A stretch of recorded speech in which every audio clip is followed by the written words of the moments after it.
무척이나 더웠던 그의 여름. 그 시절 나는 개였다. 스트레스에 쩔어 살던 삶. 이유 없는 불만과 불안, 폭력과 술, 담배. 그 무엇도 나의 목마름을 해결해 주지 못하던 시절. 이대로 집에 있다가는 목을 맬 것만 같은 알 수 없는 불안감에 몇 벌의 옷가지와 약간의 현금을 챙겨 들고 무작정 집을 나섰다.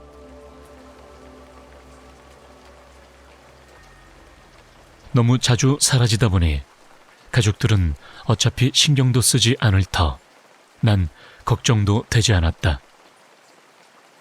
강릉으로 해서 부산까지 14박 15일의 긴 방황 끝에 같은 과 선배들이 제주도에서 막노동을 하면서 지내고 있다는 소식을 듣고 나 또한 무작정 찾아간 그 제주도. 정확치는 않으나 오후 5시 무렵으로 기억을 한다. 옅은 회색빛 하늘, 내륙에서는 느낄 수 없는 독특한 냄새. 그렇게 제주도에 도착하자마자 1년 동안 나를 괴롭히던 두통이 말끔히 사라졌다. 그리고 찾아간 선배들의 집은 북제주 화북동으로 기억하고 있다. 난 일주일 동안 정말 아무것도 하지 않고 술만 마셨다. 그 시절 탑동의 밤은 정말 아름다웠다.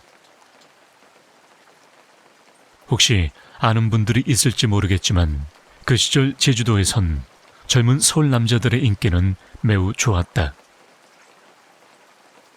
탑동 아무 곳이나 술 한잔 마시고 있으면 제주도 여자들의 헌팅이 꽤 많았다. 그렇게 일주일 동안 술만 마시고 지내다 보니 수중에 현찰도 떨어지고 그렇다고 집에다 돈을 보내달라고 할 염치도 없던 터라 난 선배들의 막노동을 따라다니기로 결정했다. 정확히 말하자면 대형 건물 앞에 있는 예술 작품들을 설치해주는 상당히 전문적인 막노동이었다. 나름 편했다. 아침 일찍 일어나는 것만 빼놓곤 말이다.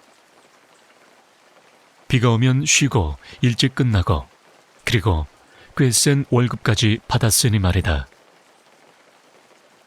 오후 6시에 일이 끝나면 샤워한 후에 탑동에서 술 한 잔을 마시고 다시 집에 들어와서 자고 운 좋은 날이면 모텔로 가곤 했다. 7월 초 그 일이 있기 전까지는 정말 아름다운 도시였다. 그때 우리 팀원 모두는 함덕골프장 공사 현장에 투입되었다.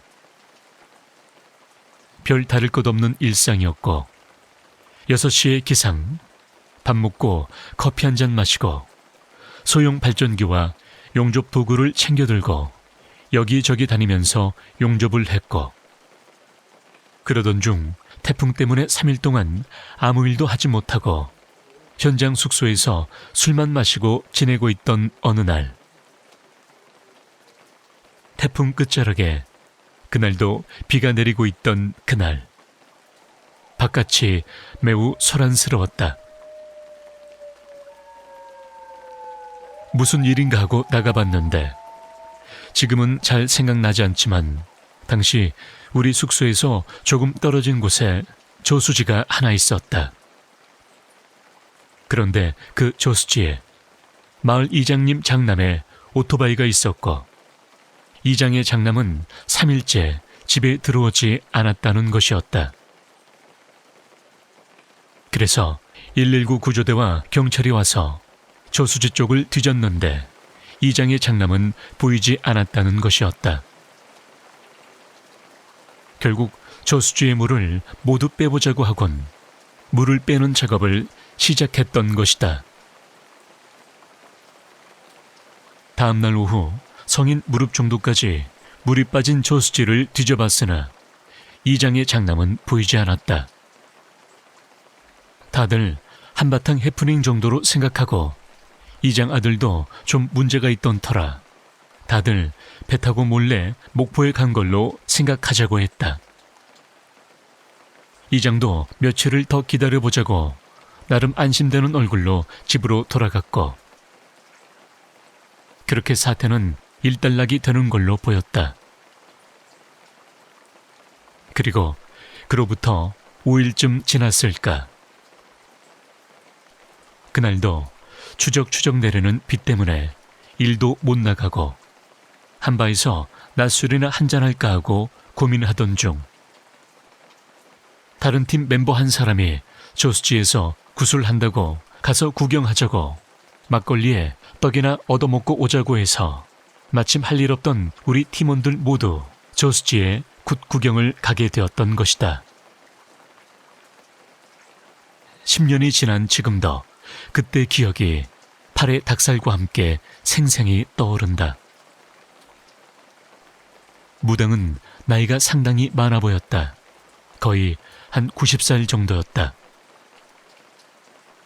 한국 사람들은 매우 친절하다. 그건 제주도도 마찬가지다. 물어보지 않았지만 참 자세히도 설명해준다. 이장 아들이 목포에는 없었다고 했다. 그래서 이장은 분명 이 저수지에 아들이 빠진 걸로 생각한다고 했다. 물을 다 빼고 수색을 해봐도 아들이 없자 수소문 끝에 전라도 광주 쪽에서 용한 무당을 데리고 왔다는 것이다. 저 무당이 바다에 빠져 죽은 사람들 원한을 잘 달래주는 무당인데 어제 와서 이장 아들 오토바이를 보더니 아들은 지금 저수지 안에 있다고 했다. 이장은 물을 다 빼서 확인을 했다고 하자 내 말을 믿지 못하겠으면 난 지금 돌아가겠다고 했다고 한다. 그 말에 이장이 그럼 우리 아들을 찾을 수 있느냐고 물어보자 무당은 내가 찾아주겠다고 대답했다고 한다. 해서 지금 구슬하기로 했다고. 주변 마을 사람들이 우리들에게 친절히 모두 말해주었다. 그렇게 우린 국구경을 하고 있었고 별다른 건 없었다. 작두를 탄다든가 돼지를 거꾸로 매단다거나 그런 거는 없었다. 그냥 흰 소복을 입고 저수지 쪽으로 조용히 방울을 흔들면서 뭐라고 주문을 외우고 있는 것 같았다.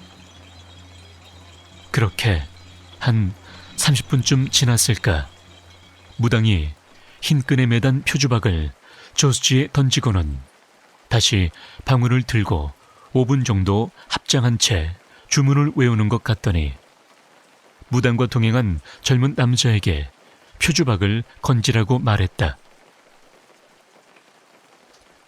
호기심이 발동한 우리 팀원들은 좀 더 가까이 가서 보기로 하고 최대한 무당 쪽으로 이동을 했고 젊은 남자가 건져낸 표주박을 받아본 무당이 뭐라고 하면서 이장에게 표주박을 건네주는데 표주박을 받아든 그 자리에서 이장 얼굴이 하얗게 질리더니 그 자리에서 털썩 주저앉고 말았다. 주변에 있던 사람들은 낮은 비명을 지르면서 슬금슬금 뒤로 물러섰고 무당은 젊은 남자에게 그걸 가져오라고 말했다. 그러자 잠시 후 젊은 남자가 그리 크지 않은 괴짝을 들고 와서는 무당에게 건네주었다.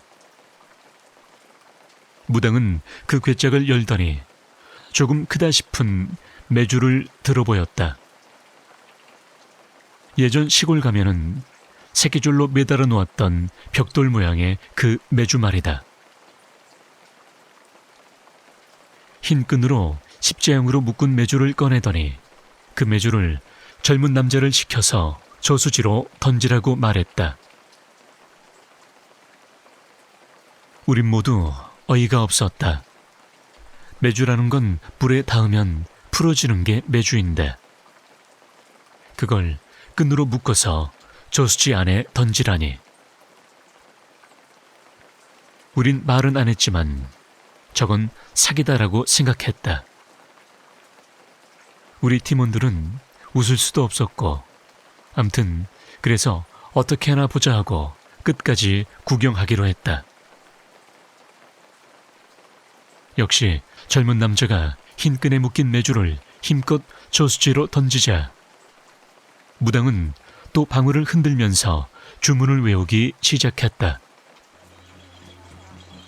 아까와는 조금 다르게 몸도 살짝 떨면서 말이다. 그런데 그때 이장이 무당에게 받았던 표주박이 눈에 들어왔다. 나만 본 게 아니라 우리 팀원 모두 봤던 거다. 표주박 속에 그 이상한 뭔가를 말이다. 그건 사람 머리카락이었다. 그것도 꽤 많은, 분명한 사람의 머리카락. 우린 모두 궁금해하면서 저게 뭘까 하고 생각했다. 과학적으로 또는 이성적으로 판단을 할 수 없는 상황이었다. 바로 그때였다. 무당이 갑자기 큰 소리로 땡겨라고 소리쳤다. 저 나이에 저 작은 체구로 어떻게 저런 큰 소리가 나올까 우린 모두 의아해했다. 그러면서 우리들을 보며 너희들도 같이 땡겨라고 소리쳤다.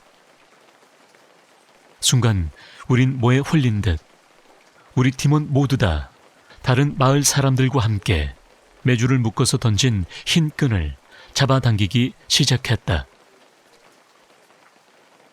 보기와 다르게 그 끈은 매우 두꺼운 편이었다. 얇은 밧줄 정도의 느낌이었다. 그런데 더 당황스러운 건 거의 15명 정도의 남자가, 그것도 막노동에 단련된 남자들까지 모두 매달렸는데 그 끈은 꿈쩍도 하지 않는 것이었다. 팽팽하게, 마치 어린 시절 운동의 하이라이트 줄다리기를 할 때처럼 말이다.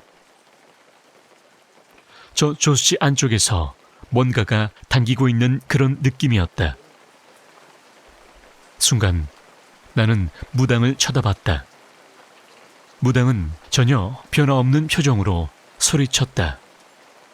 땡기라고, 아무것도 생각 허덜 말고 찬찬히 세게 땡기라고 소리쳤다. 그렇게 얼마나 힘을 주었을까. 어느 순간 팽팽하던 줄이 축 늘어지면서 점점 바깥쪽으로 딸려오기 시작했다. 우리는 아무 말 없이 계속 당겼다. 천천히. 그리고 얼마나 지났을까. 드디어 줄끝 매듭이 보였고 끈에 묶인 메주가 눈에 들어왔다. 순간 우리 모두는 뒤로 나자빠지던지 아니면 기어서 겨우 그곳을 벗어났다. 순간 그곳은 아수라장으로 변해버렸고 거기 있는 사람들은 뒤로 모두 도망을 쳤다. 몇몇은 그 자리에 쓰러진 채로 움직일 수 없어서 부르르 떨기만 했던 사람도 있었고 어떤 사람들은 뒤도 안 돌아보고 마을로 내뺐던 사람도 있었다. 그리고 위쪽 둔턱에서 구경하던 사람들도 대부분 같은 반응이었다. 왜냐하면 이장 아들 사체가 드디어 나왔던 것이기 때문이다. 119 구조대, 심지어 물을 다 빼면서까지도 못 찾았던 그 이장의 아들이 물에 팅팅 부른 익사체로 눈도 못 감고 머리카락이 모두 메주에 거꾸로 박혀서 저수지 바깥으로 드디어 모습을 드러내고 있었다.